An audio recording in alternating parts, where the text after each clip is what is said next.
1000 सतूनों वाला एक ऐसा गुमशुदा शहर जिसे दो हैकल लोगों ने तामीर किया था। इस शहर में एक झूठी जन्नत भी बनाई गई थी। इसी शहर को कई हजार सालों से लोग तलाश करते रहे। फिर जब एक इंसान अरब के सहरा में भटकता हुआ उसी शहर में जा पहुंचा, फिर उसने वहां क्या देखा, आज हम उसी शहर को इस वीडियो में पेश करते हैं। मगर गुजारिश है नए आने वाले मेहमान, अगर वीडियो अच्छी लगे तो लाइक और सब्सक्राइब जरूर कर दें। कौमे आद दूसरी कौमों से कई गुना कदावर और ताकतवर लोग थे। दौलत बेशुमार और बुलंद कामत कद होने की वजह से उन्हें बुलंद इमारतें बनाकर बसने का बड़ा शौक था। तारीख में आद के नाम से दो कौमें गुजरी, एक को आदे उला और दूसरी को आदे इरम कहा जाता है। आदे उला साम बिन नूह की औलाद थे और आदे उला की तरफ अल्लाह ताला ने हजरत हूद अलैहिस्सलाम को भेजा था, लेकिन उनकी बदअमालियों के सबब उन्हें तबाह कर दिया गया। उनके तबाह होने के बाद हजरत हूद अलैहिस्सलाम बचे हुए लोगों को लेकर हजरल मौत की तरफ हिजरत कर गए। उनकी रहाइश और अहकाफ के इलाके में हुई, जहां इस कौम ने खूब तरक्की की और फिर इन्हें आदे इरम कहा जाने लगा। और ये जहां आबाद थे उसे इरम का नया नाम दिया गया। हालांकि ये शहर तूफान नूह के काफ़ी बाद बसा, मगर बेइंतहा तरक्की याफ्ता बन गया। आदे इरम के लोग कम से कम 12 गज लंबे होते थे।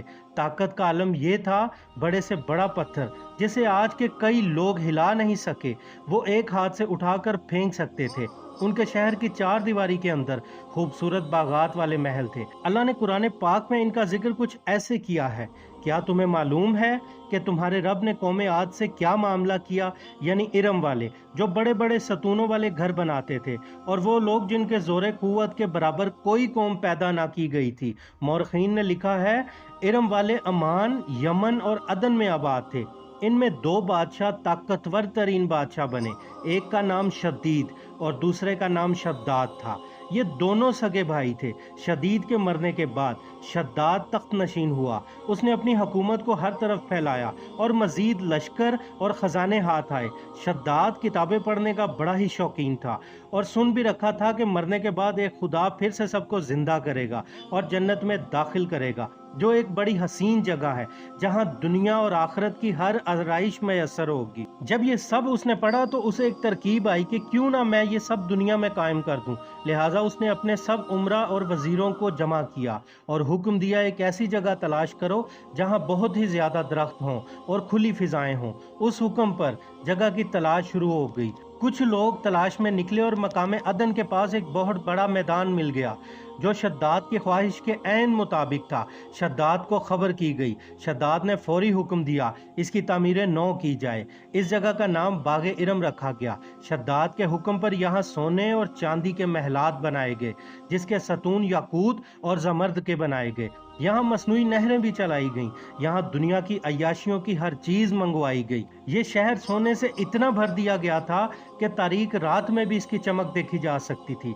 शहर के दरमियान एक नहर बनाई गई और हर महल में उस नहर से छोटी छोटी नहरें ले जाई गईं। कुछ नहरें दुनियाई शराब, कुछ शहद और कुछ दूध की बनाई गईं। इन नहरों के साथ ऐसे मसनूई दरख्त बनाए गए जिनके पत्ते सोने के थे। शहर के दाखिली रास्तों और दीवारों पर दुनिया भर से खुशबू मंगवाकर छिड़काई गई। जब झूठी जन्नत तैयार हो गई तो शद्दाद ने वहां चलने की तैयारी का हुक्म दिया। अब शद्दाद बड़े फातहाना अंदाज से बहुत बड़ा लश्कर लेकर बड़ी शान के साथ रवाना हुआ, मगर झूठी जन्नत एक कोस के फासले पर। अल्लाह ने उस पर एक अजाब भेजा। एक कौंधती हुई बिजली उस झूठी जन्नत पर गिरी और सब पलक झपकते जल गया, और फिर जमीन से पानी की सतह बुलंद हुई और वो शहर देखते ही देखते नजरों से गायब हो गया।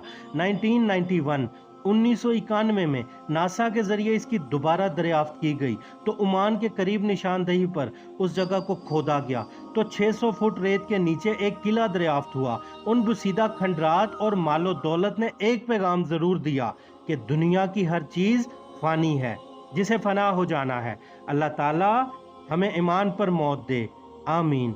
मिलते हैं किसी और वाक़िए के साथ अगली वीडियो में।